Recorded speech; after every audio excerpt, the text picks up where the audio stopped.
Wow, interesting.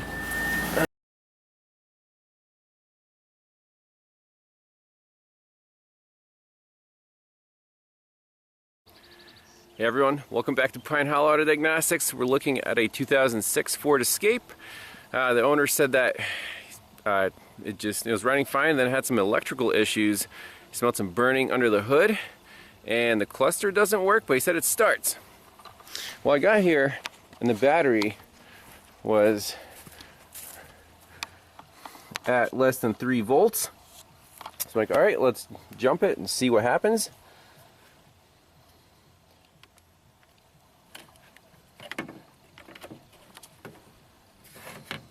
Guess I need to reset my jump pack. All right, it's beeping. Okay, we got 14 volts. Let's start it up.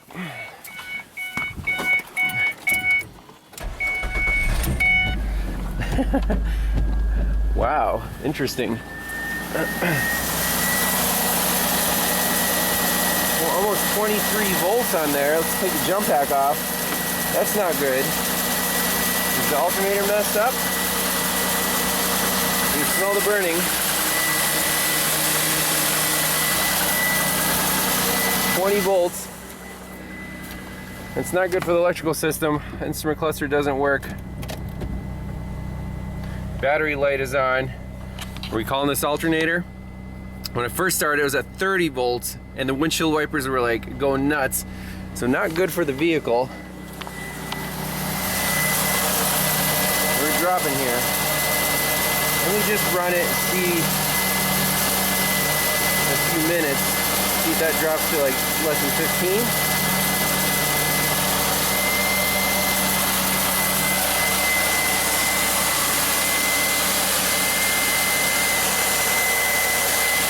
And what can cause an overcharging condition like that? Down to 16. Okay, our gauges are back.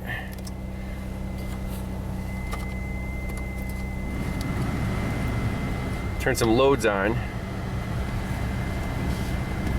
Okay, that works. So we're back in business here. 123,000 miles.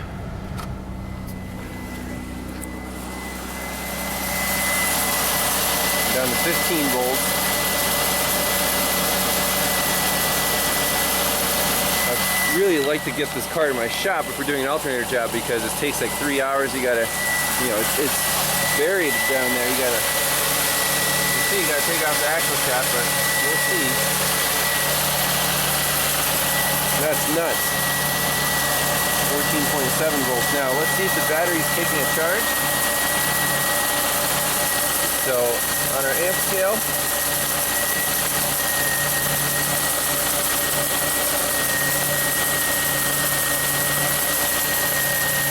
$97 amps getting pumped into the battery right now. That's insane.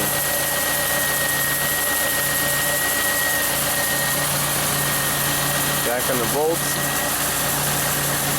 And now we're at 14.4. That seems to be good.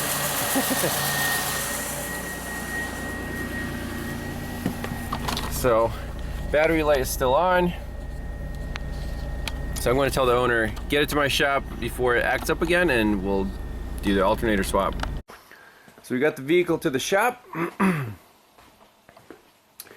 and made it here fine. We all have almost 4 amp parasitic draw. Now is it going to the starter, or the alternator, or somewhere else? Well, probably the alternator, since it seems to be the the root cause of the issues here. But let's run it some more, charge it up, and we'll get to the alternator. Maybe unhook the positive battery post or measure the current down there and verify that it actually needs one. And these Napa Legend batteries are amazing. It's accepting 89 amps, so it's 90 amps, and the voltage is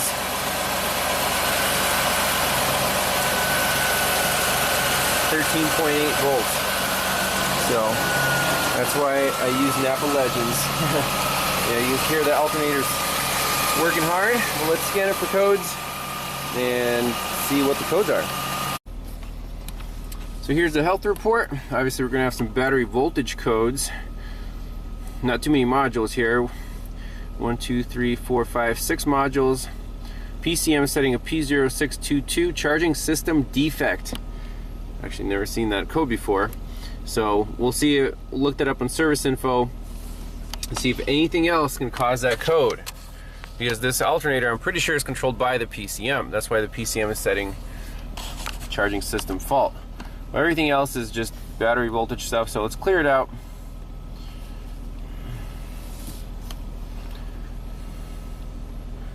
Battery light is on.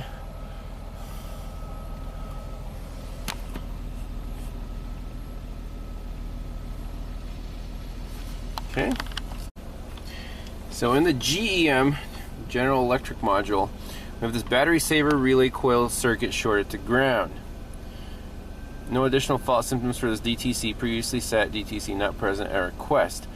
So that's kind of concerning. It may be due to the extreme voltage fluctuations, but you can't really clear this DTC. It seems like a permanent code, not present at request.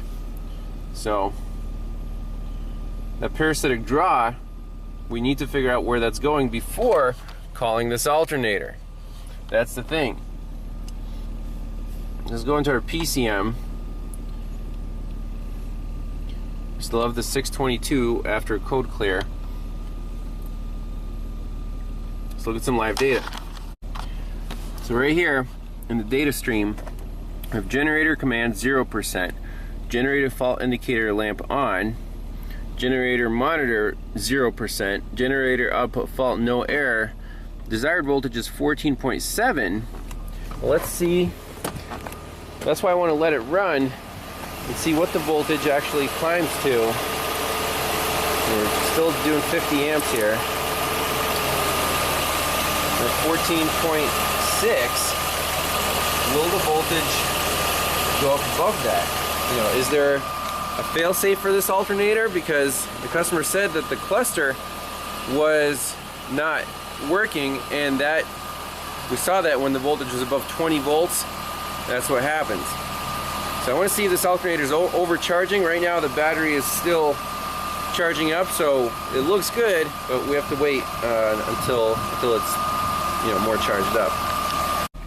So as I rev up the car, we're at 14.7, 15, 16, 17, we lose the cluster, let the gas off, and we come back. Okay, so customer complaint verified. This alternator is overcharging. The computer's saying there's a charging system fault. So last thing I want to do is find where the parasitic draw is going, and we'll quote him an alternator. Alright, good news. I managed to get the amp clamp around the alternator main battery wire, and it is in an impossible spot, but I hope you guys can see the reading. Let's see if we zoom in on this. There it is, 3.9 amps. So that is our parasitic draw. Now we just have to figure out how to get this thing out of here. It says it's a 3-hour job, but man, I don't see any room to extract it whatsoever. Why, Ford? Why? So much work to replace the alternator. Here it is. And the kicker is that it's already a reman. So apparently these alternators like to fail. That's a Remy unit. And the Ford engineers are laughing because they put this cooling duct on the back, and you can't take the alternator out with the cooling duct attached. So we're gonna have to get in here with a wrench and undo these little 8mm bolts.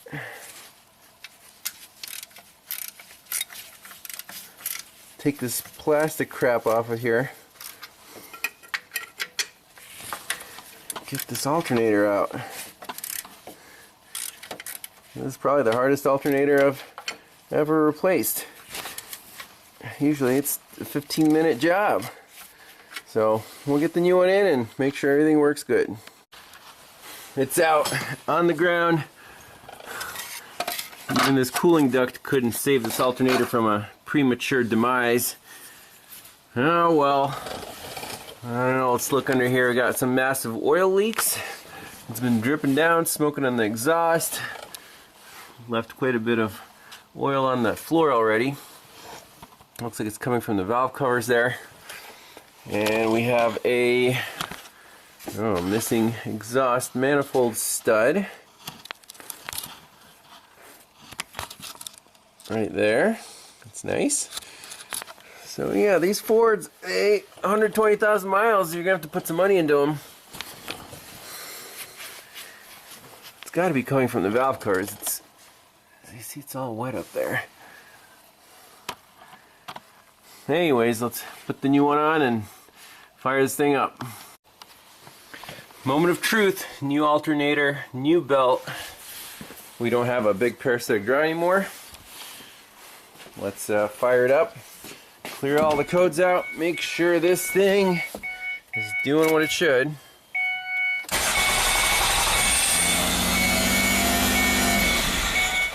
What happened there? Well, we got 8 amps going to our alternator, 14.3 volts.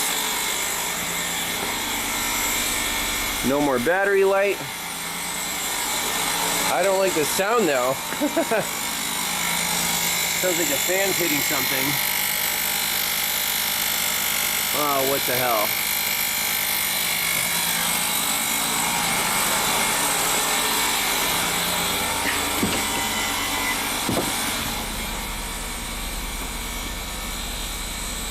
I'll pop the belt off, see what's not happy. This is unbelievable. The pulley is basically rubbing the case of the alternator. That's ridiculous. Is the alternator case separated? How is that possible? Oh, what a pain. It looks like it is, because that, you can see that right there. There's a gap. Were those bolts not tightened? I gotta take it back off again, blah blah blah. We'll fix this. Alright, let's see what's up with this alternator. Obviously it doesn't spin. I don't know if it's spun before. Should have checked. I'm just gonna take these studs off. Let's see what's up. Okay. That's what holds the two halves of the alternator together, and you can see there's definitely something's definitely wrong. Now here's the brushes. Should we try to put some boards right here and just tap on the body of the alternator, or we can try to squeeze it together? I mean, the bearing's right there, the brushes are right there, so really don't want to disturb anything. Oh man, why can't the Mexicans just put stuff together correctly?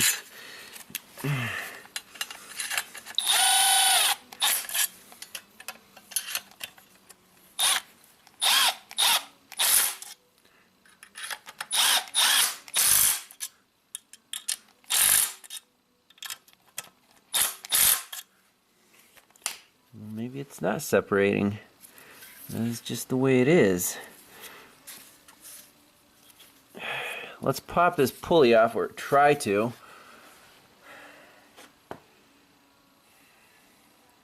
I could just send it back, but I want to see what's wrong with it.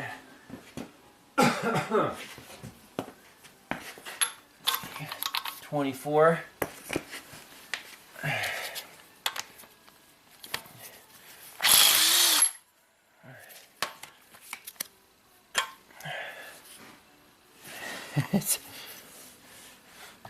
You can definitely see that the fan was contacting the body of the alternator.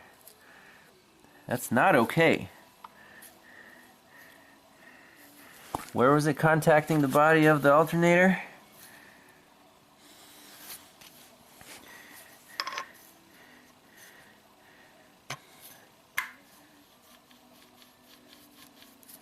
mean, that pulley is riding up right against there.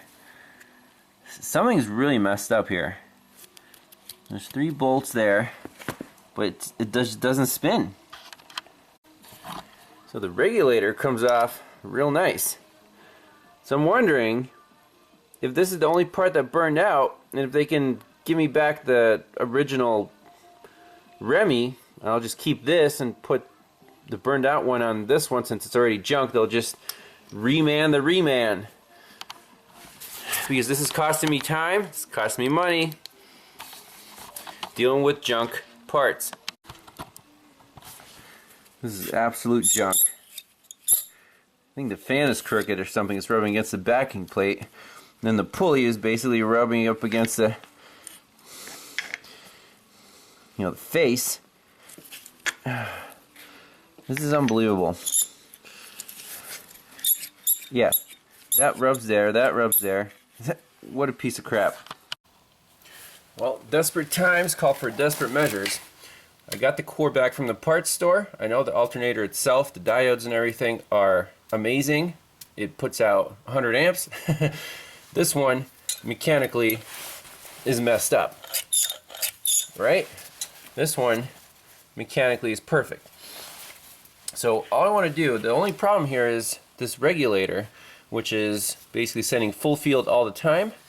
So we're going to take the good one from the reman and pop it into our original Remy unit,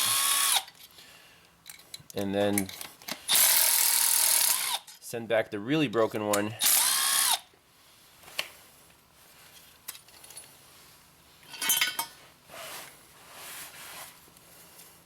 back to the parts store. So they're understandable. I'm like, the customer really needs their car back. I don't have time to wait for another junk reman, but I'm gonna grab this part and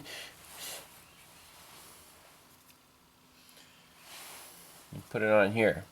So let me blow that out, and we'll pop this one on, make sure it works. The original alternator is reinstalled with the replacement regulator.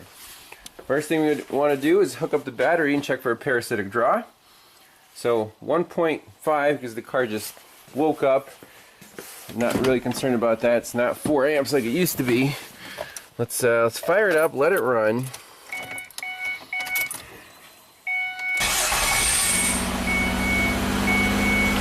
Fire up our scanner, look at the data, look at the codes, look at the charging system voltage. I think it should be in good shape. Alright, so everything looks okay. I still don't like this battery saver relay coil circuit shorted to ground. We'll do a parasitic draw check after we shut the vehicle off. So let's go into our PCM.